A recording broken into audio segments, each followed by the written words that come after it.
Welcome to another episode of Numismatic Notes with Benjamin. Tonight I have a very interesting pair of banknotes from the Philippines that I would like to share with you. To start out, I'm going to share with you a big version of a banknote, and then in a little bit I will have a little version of the same banknote to share with you. They have the same design and they have a lot of the same specifics, but there's a little bit of a history and a difference between the two of them, and I would like to take the time to share these differences with you. I'll try to have the same information that I have in a regular video, but I may present it in a little bit different format. I used information from the Central Bank of the Philippines in their little holders that these notes came in.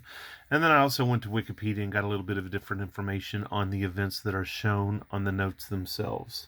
I'm sharing with you the great big note first, and you can see how big it is based on my hand here, which isn't tiny but isn't overly large either. This big note was actually issued in 1998, and it originally sold for 100 pesos over face value by the Central Bank of the Philippines. The Standard Catalog of World Paper Money called this note a PIC 198, while the banknote book calls it a numismatic product 1002. The predominant colors seem to be violet, yellow, and green, but there seems to be some yellows, oranges, and reds mixed in there as well. Some of the security features on this note are the windowed security thread that you'll see right over here on this side of the note.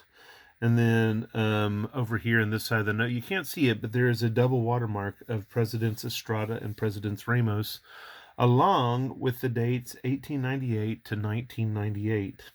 The measurement of this massive note is 216 by 133 millimeters.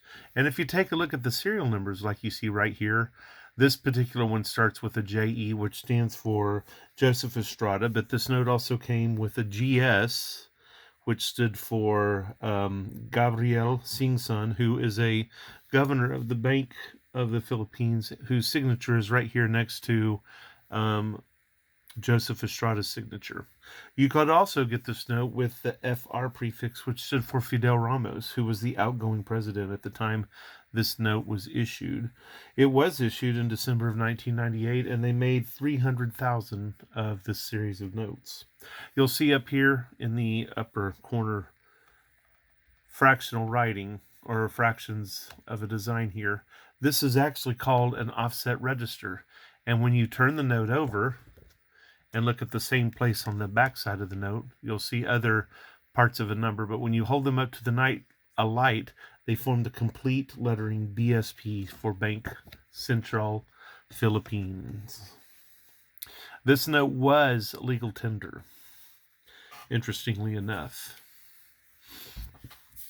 So let's talk about what's on the front of this note. On the front of this note, we see the oath-taking of President Joseph Estrada at Barasoan Church in Malolos, Bulacan, on the 30th of June, 1998. And I apologize in advance. If I don't butcher pronunciation, it's completely by accident. I have just resigned myself to poor pronunciation when it comes to things that are not in the English language. But the church that is behind the president is the church which was the site of the Constitutional Convention of the First Philippine Republic in 1898. The president and his mother and various family members appear in front of the Chief Justice of the Supreme Court, who administered the oath of office. His name was Andres Narvasa, and it was the first time in Philippine history that the inauguration occurred outside of Manila, and it was for the occasion of the nation's Centennial that this was done.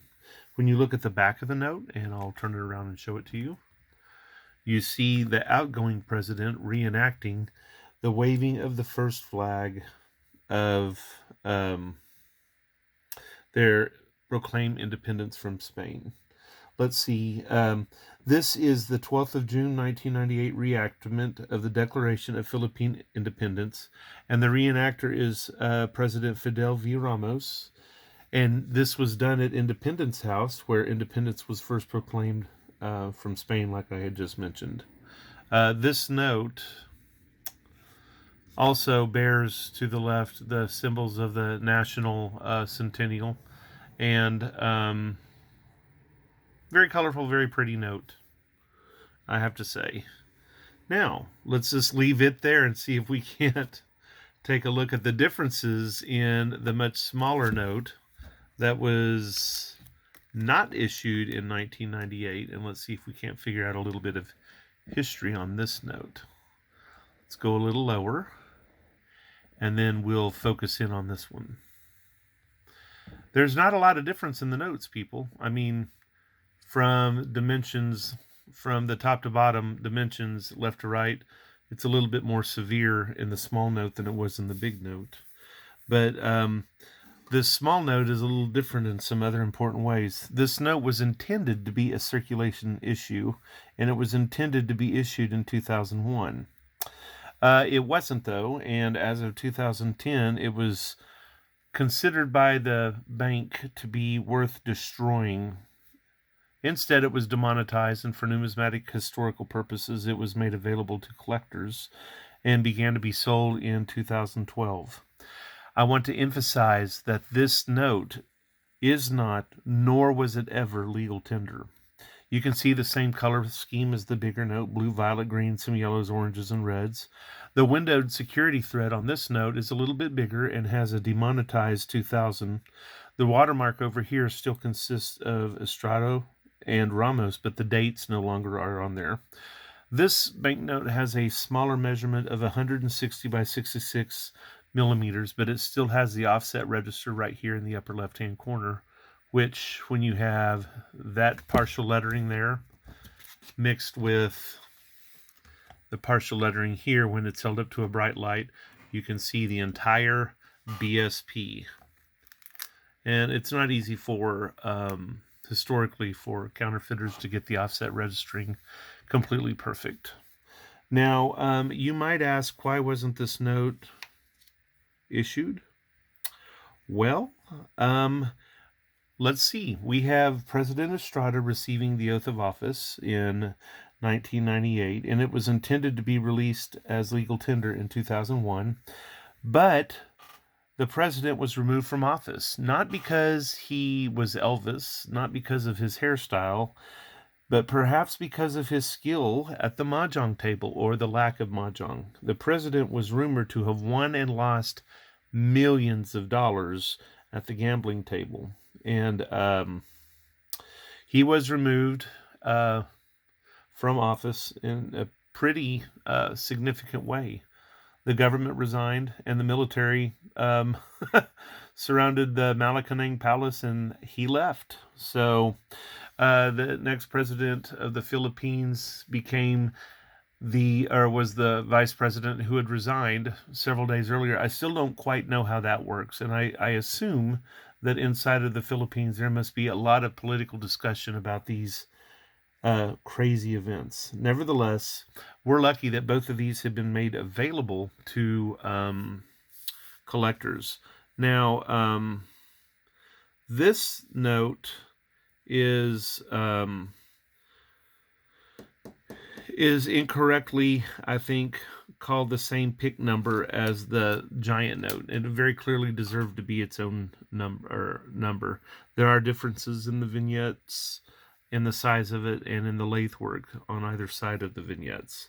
So I'm going to get with the Krause catalog and the Standard Catalog of World Paper Money, make my case, and see if we can't get this note, the small note, its own catalog number. But the banknote book gives it a BNP 1004. Just remember, big note, legal tender; little note, not legal tender. I think that the interesting points of this note are the unique watermarks of the two presidents. I think that's pretty cool. I am used to seeing one face as a watermark, and it's just neat to see that with the size of this note, they were able to have two. I'm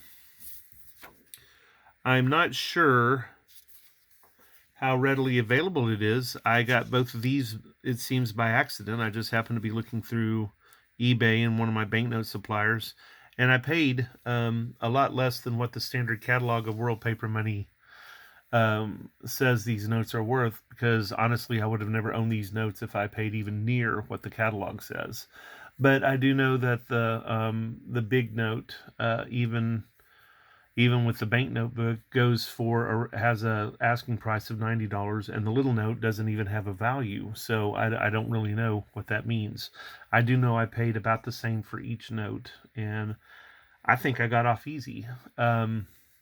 Collectors of churches, inaugurations, flags, judges, presidents, great big gold medals worn around the neck, hairstyles, and perhaps Elvis impersonators will want to have a note like this for their collection.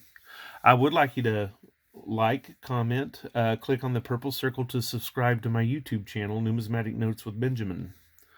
I am Benjamin. Have a jewel of a day.